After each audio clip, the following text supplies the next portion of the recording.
funds you can invest in global stocks as well. Pero let's not forget itong local market natin.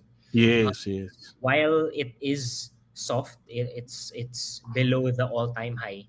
Isipin mo lahat ng kumpanya natin, nakita mo yung corporate earnings, it's growing, 'di ba? Growing, no? Oh, growing. Look at the banks, ang taas ng margins nila. 'Di ba? Yes. Taas ng interest for the longest time. So, iniisip ng iba na it's flat for 10 years, pero ako iniisip ko, yung naipon na stock price na never na siyang nag-take off. Imagine if it just took off Yeah. and things just fall into place. So, magbe-benefit talaga yung mga patient, yung mga Yeah. naglalagay at the right time and just Yeah. disciplined investing every month, every quarter.